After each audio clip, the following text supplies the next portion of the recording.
আমি কি বলেছিলাম? ওই শুয়ারের বাচ্চা মোটেও যাবার পাত্র নয়। এবার আমার কথা মিলল তো?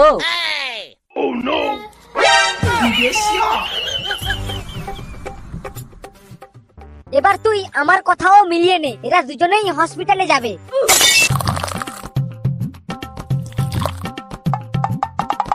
শালা কি সেটা কাটা শীত পড়েছে রে, লেওরা নিজের ঠান্ডা হাতটা নিজেরই গাড়ে দিতে ভয় লাগছে। তাহলে তুই আগু গরম চায়ে হাত ডুবিয়া তারপরে গাড়ে হাত দে। শুয়ারের বাচ্চা, আমার হাত আমি কোনখানে দেব সেটা আমি বুঝে নেব। আর তাছাড়া তুই আমাদের বাড়িতে আর কতদিন থাকবি বলতো? লেওড়া, আমার বাপের খাবার ধ্বংস করতে তো লজ্জা করে না চুদির ভাই আমার? দেখ, মুই তোর নয়, তোর বাপের খাইটি। তাই তুই বেশি মরু করে বাড়ি করতে আসবুনি, বুঝলু? কি বললি তুই শুয়ারের বাচ্চা? তুই আমার বাপের খাবি আর আমারই উপর গাঁড় কি করবি? লেওড়া, তোকে আজকে ঘর থেকে বার করানোর ব্যবস্থা করতেই হবে। দেখ তুই। আরে আরে, উঠে পড়লি যে? সবে তো আড্ডাটা জমে উঠেছিল, এরই মধ্যে তুই চলে যাবি? লেওড়া, এটা আড্ডা নাকি? আর যদি এটা আড্ডা হয়ে থাকে তাহলে তোদের এই বালের আড্ডাতে তোরাই গানে মারা, আমি চললাম। এই যা, পাঁচু তো চলে গেল, এবার কি হবে? কি আবার হবে? আরে ওকে আমার একটু দরকার ছিল। হ্যাঁ কেনি রে, তুই কি তোর বউকে ছাড়ি দিয়া ওর বউর সঙ্গে কিটকিট খেলতু? হরে, এই চুদির ভাইটা দেখছি আমাদের গোটা গ্রামকে নষ্ট করে ছাড়বে। এই যে তোমাদের চা হয়ে গেছে। মরুর দিকের মা আগে লিয়াইছো। আগে অরু মনকে সব বাসি মার্কা কথা শুনে গলাটা ভীষণ ঠান্ডা ঠান্ডা হয়ে গেছে। কিন্তু তোমরা তো তিনজন, আমাকে তো 4 কাপ চায়ের কথা বলা হয়েছিল। সবাইকে তুমি একটা করে দিয়ে দাও, বুঝছো কাকা?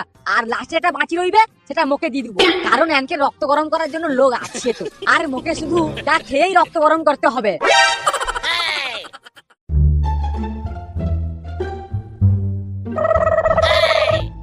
বাবা, তোমার সঙ্গে আমার কিছু কথা আছে। বলে ফেলো। ওই শুয়ারের বাচ্চাটাকে আজই ঘর থেকে বের করবে, না হলে আমি নিজেই বেরিয়ে যাব। কার কথা বলছিস? এখনো বুঝতে পারছো না আমি কার কথা বলছি? ওই যে তোমার ভাগ্নে, ওই বালটার কথাই বলছি। কেন, ও আবার তোর সঙ্গে কি করলো? কি করলো বা কি বললো সেটা আমি তোমাকে বলতে পারবো না। আর সব থেকে বড় কথা, ওই শুয়ারের বাচ্চা আমাদের বাড়িতে আর কতদিন থাকবে বলো তো? লেওড়াটা সেই যে গাড়ি নিয়ে ঢুকেছিল, যাওয়ার আর নামই নিচ্ছে না। এবার তুমি না বললে এখান থেকে যাবেই না। হ্যাঁ, সেটাও ঠিক বলেছিস। ঠিক আছে, আজকে বাড়ি ফিরুক, আমি বলবো। আর তুই কখন কাজে যাবি? এই তো বেরোচ্ছি, তাই যাওয়ার আগে তোমাকে বলে দিলাম, এসে যেন দেখি ওর ছায়া পর্যন্ত এই বাড়িতে না থাকে।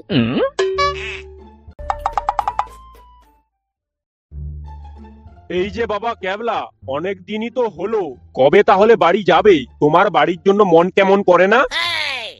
হ্যাঁ মামা, তোমানকেরই মুই মোর বাবা মা মনে করি। আলাদা করে আর ভালো লাগে না কাউকে বাবা মা ভাবতে। ভালো ভালো, কিন্তু জন্মধাত্রী মায়ের একটু মুখটা দেখে এসো। বেচারি না জানি কতদিন পড়ে রয়েছে। তুমি বরং আজকেই চলে যাও, তারপর আবার কোনো একদিন এসো, ঠিক আছে? মনে হতে শুয়ারের বাচ্চাটা কাঠি করে দিচ্ছে ওর বাবাকে, না হলে এতদিন যেতে কয়নি, আজও কিনা কথার ভাঁজ মেরা কোন রকম খেলি যাইতে। ঠিক আছে, মোর নাম ক্যাবলা, এবার বদলা মুইও লিয়া ছাড়বো। হ্যাঁ। কি হলো বাবা ক্যাবলা, কি এত ভাবছো? না মানে ভাবিটি যে দুপুরবেলা খাওয়া দাওয়া করি লিয়া তারপরে গেলে ভালো হয়, কারণ রাস্তায় যেতে যেতে খিদা পাই যেতে পারে, বুঝছো? আরে ওই নিয়ে চিন্তা করছো কেন? তুমি এখনই বেরিয়ে যাও, আমার কাছ থেকে টাকাটা নিয়ে যেও, রাস্তায় খেয়ে নিও। না, এই বেদুয়াশা মামা তো উঠি পড়ি লাগিছে মুখে ঘর থেকে খেদানোর জন্য। আচ্ছা হইলো, পরে বুঝতে পারবে। আরে তোকে কালু কাকা নিমন্ত্রণ করেছে? আরে করবে না মানে? লেওড়া, সেই ল্যাংটো বেলা থেকে বড় হয়েছি। শুয়ারের বাচ্চা, বুঝে শুনে মানুষকে ঢম মার। লেওড়া, ওর বউ তোর মায়ের বয়স, আর তুই কিনা তারই সঙ্গে ল্যাংটো বেলা থেকে বড় হয়েছিস। ইয়ে না মানে ওই কথার কথা আর কি।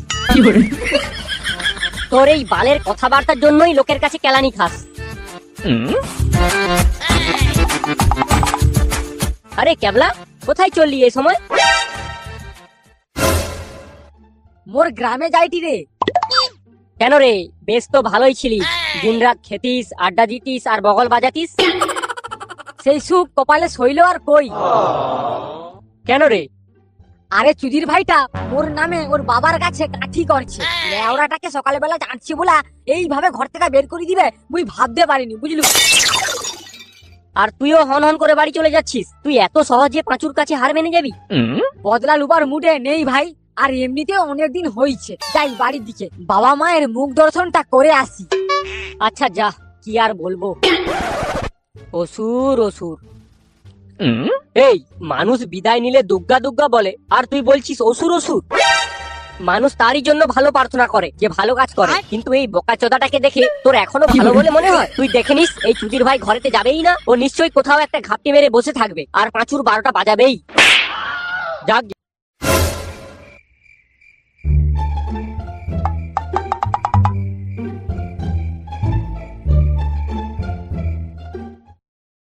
এ কি, তুমি এখনো রেডি হওনি? যাবে না জন্মদিন বাড়িতে? আমার শরীরটা অনেক খারাপ লাগছে, তাই আমি যাব না। বাবা মা আমাকে অনেক করে বলেছিল, কিন্তু কি বলবো, শরীরটা সত্যিই ভীষণ খারাপ লাগছে। আচ্ছা ঠিক আছে, তুমি বসে রেস্ট নাও, আমি ওখান থেকে আসার সময় তোমার জন্য বিরিয়ানি নিয়ে আসবো, ঠিক আছে? তাহলে তো ভালোই হয়। আচ্ছা ঠিক আছে, আমি আসলাম।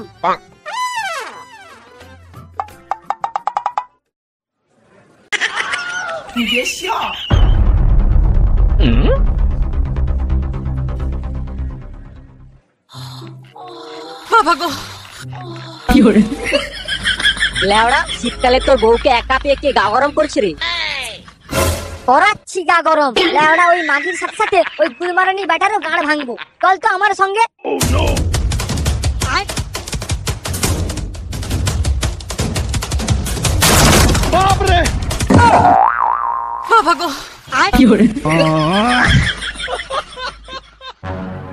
আমি কি বলেছিলাম? ওই সুয়ারের বাচ্চা মোটেও যাবার পাত্র নয়। এবার আমার কথা মিললো তো?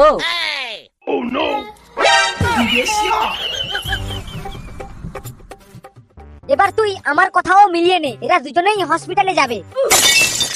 ওগো, তুমি আমার জন্য বিরিয়ানি এনেছো? আমার না খুব খিদে লাগছে, জানো তো আমার খুব শরীর খারাপ, বেশিক্ষণ খালি পেটে থাকতে পারবো না। খাওয়াচ্ছি বিরিয়ানি, তোর দাঁড়া।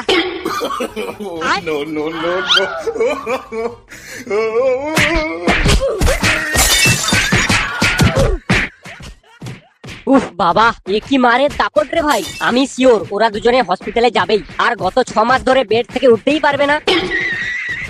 তা অবশ্য ঠিক, লেওড়া এর রাক্ষসী তো অতি ভয়ঙ্কর, মানে যাকে পাচ্ছে ধরে ঢুকিয়ে নিচ্ছে।